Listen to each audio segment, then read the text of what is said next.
तुम्ही पाहत आहात कबीर न्यूज नेटवर्क त्र्यंबकेश्वर. निर्भीड विचार, परखड मांडणी आणि बेधडक बातम्या. त्र्यंबकेश्वर तालुक्यातील प्रत्येक घडामोडीचा अचूक वेध घेण्यासाठी सज्ज आहोत आम्ही. तालुक्यातील ताज्या अपडेट्ससाठी आता सबस्क्राईब करा कबीर न्यूज नेटवर्क त्र्यंबकेश्वर. नाशिक त्र्यंबकेश्वर वाहतुकीत मोठे बदल. खंबाळे येथे पार्किंग गावात वाहनांना नो एंट्री. नमस्कार, मी अमिता गावंडे आणि आपण पाहत आहात कबीर न्यूज नेटवर्क त्र्यंबकेश्वर. श्रावण महिन्यानिमित्त त्र्यंबकेश्वरला येणाऱ्या भाविकांसाठी आणि वाहनधारकांसाठी अत्यंत महत्त्वाची बातमी समोर येत आहे.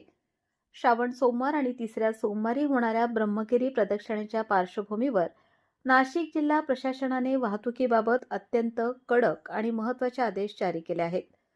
नाशिक त्र्यंबकेश्वर मार्गावर होणारी वाहतूक कोंडी टाळण्यासाठी प्रशासनाने काय नवे नियम लागू केले आहेत, चला पाहूयात सविस्तर बातमी. खासगी वाहनांना त्र्यंबकेश्वरमध्ये प्रवेशबंदी. श्रावण सोमवारी चारचाकी, दुचाकी, रिक्षा व टॅक्सी अशा सर्व प्रकारच्या खासगी वाहनांना त्र्यंबकेश्वर गावात जाण्यास पूर्णपणे बंदी घालण्यात आली आहे.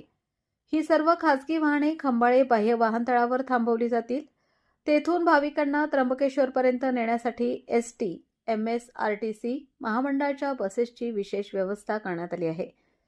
थ्रू ट्रॅफिकसाठी पर्यायी मार्ग. नाशिकहून जव्हार, मोखाडा किंवा पालघरकडे जाणाऱ्या आणि तिकडून नाशिककडे येणाऱ्या वाहनांना त्र्यंबकेश्वर शहराबाहेरून पर्यायी मार्गाने वळवण्यात आले आहे. हा मार्ग असेल नाशिक, गोवर्धन, गिरणारे, धोंडेगाव, देवरगाव, वाघेरा फाटा, आंबोली फाटा, जव्हार. नियम लागू राहण्याचा कालावधी: पहिला श्रावण सोमवार रविवार 16 ऑगस्ट सकाळी 6 ते सोमवार 17 ऑगस्ट रात्री 8 वाजेपर्यंत.